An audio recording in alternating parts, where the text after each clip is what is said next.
तो भाई लोगों, यही वो जगह है जहाँ पर जरा नामक बहेलिये ने प्रभु श्री कृष्ण को बाण मारा था, जो उनकी मृत्यु का कारण बना था।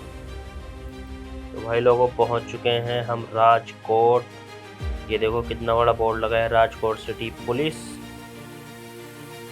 एक नंबर भाई, एक नंबर प्रॉपर्टी है। कितनी बड़ी, कितनी छोटी, कितनी मोटी गाड़ी खड़ी कर लो भाई, स्पेस ही स्पेस है।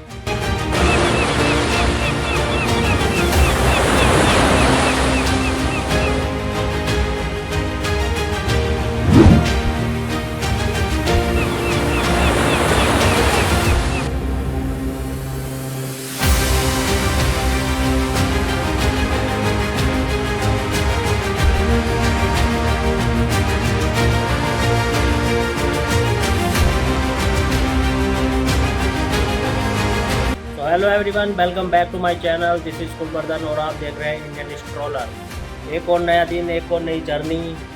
अभी मैं हूँ गुजरात में। श्री सोमेश्वर ज्योतिर्लिंग के दर्शन करने के लिए हम तैयार हो रहे हैं और आज ये हमारी ट्रिप का दूसरा दिन है। कल हम शाम में रुक गए थे अहमदाबाद और अहमदाबाद से लगभग 400 किलोमीटर की दूरी तय करके आज हम पहुँचे हैं सोमनाथ।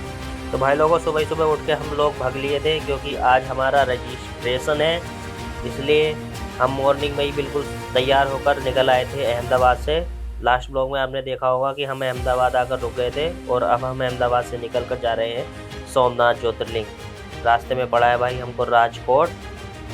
राजकोट के दर्शन करते हैं और मैंने शायद सुना भी है कि यहाँ पर रविंद्र जडेजा का भी घर है राजकोट के अंदर।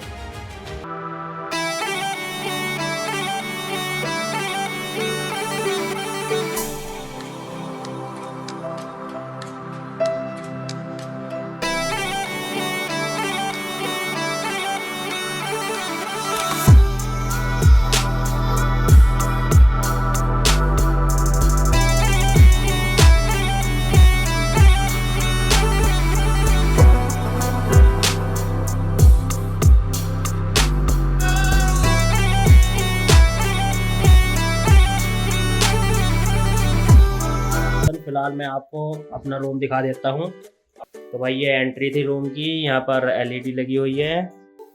ये छोटा सा फ्रिज दिया है, ये एसी है और इधर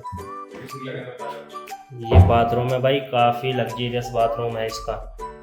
इधर सीट लगी हुई है और सबसे अच्छी बात है इसकी ये, जो कि इस होटल का प्लस पॉइंट है, यहाँ की बालकनी।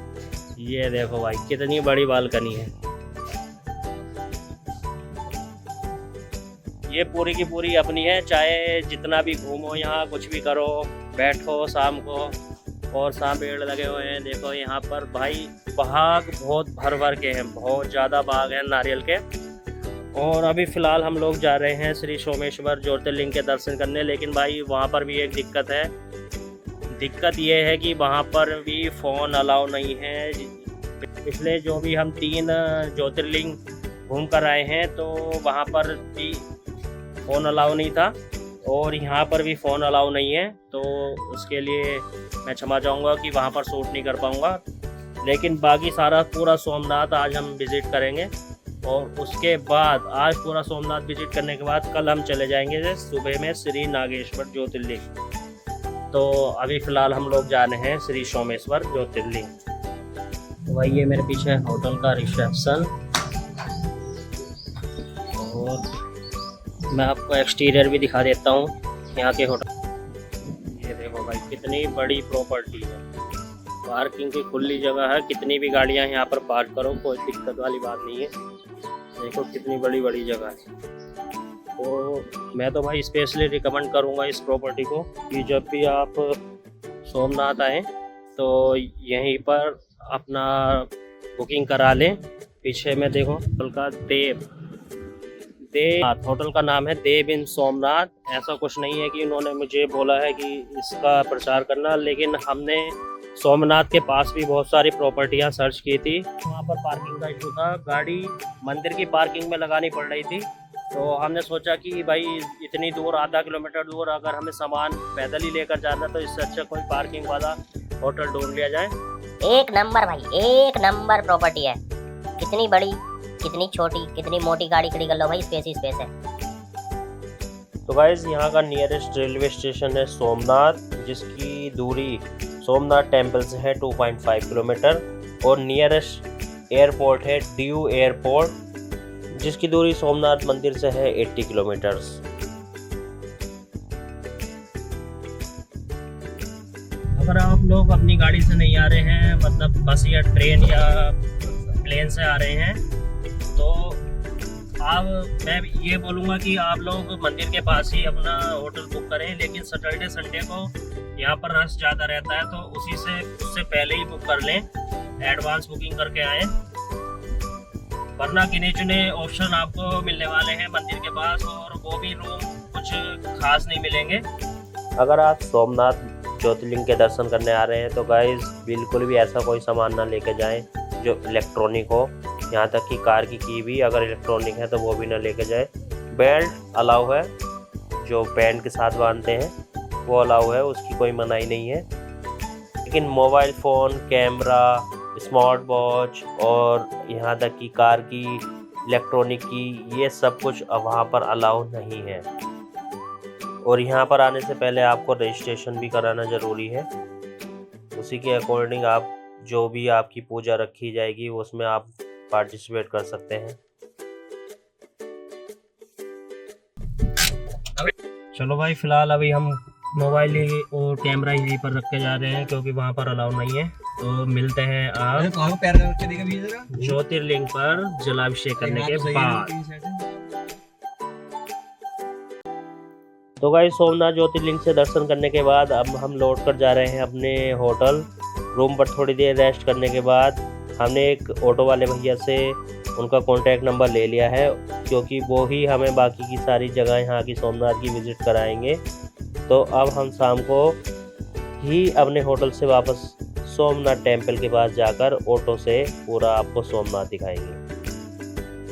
रेस्ट करने के बाद भाई फ़िलहाल अभी हम ऑटो वाले भैया का इंतज़ार कर रहे हैं। वो कह रहे हैं कि मैं किसी सवारी को छोड़ के बस तुरंत ही आ रहा हूँ। लेट्स सी अब कितना टाइम लगता है, देखते हैं भाई उनको आने में कितनी देर लगती है, क्योंकि शाम हो चली है। हम सोच रहे हैं जल्दी जल्दी से सारे पॉइंट घूम लें और आप लोगों को भी दिखा दूँ कि यहाँ पर क्या क्या घूमने लायक जगह हैं।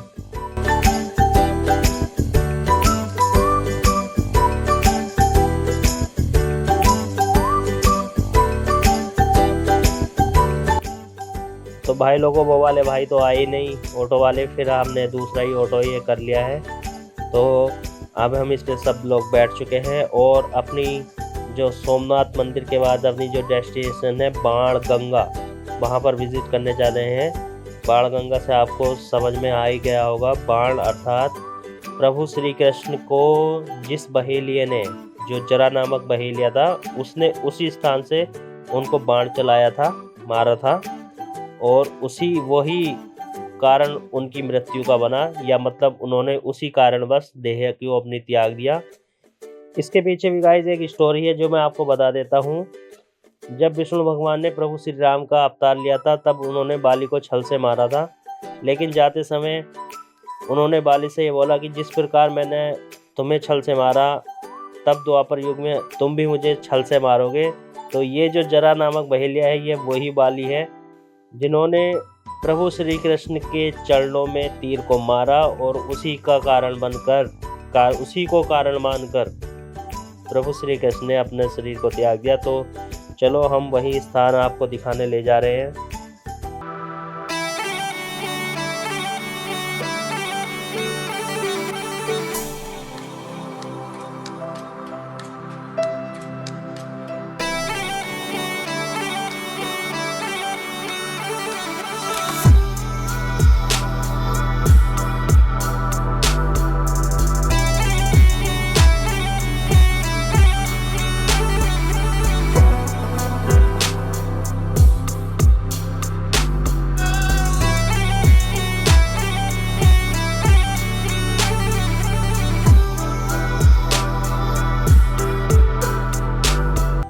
तो लो भाई लोगों, फाइनली सामने आपको जहाँ पर झंडा दिखाई दे रहा है वही है बाण गंगा, जहाँ से जरा नामक बहेलिये ने प्रभु श्री कृष्ण के चरणों में बाण छोड़ा था, उनको हिरन समझकर।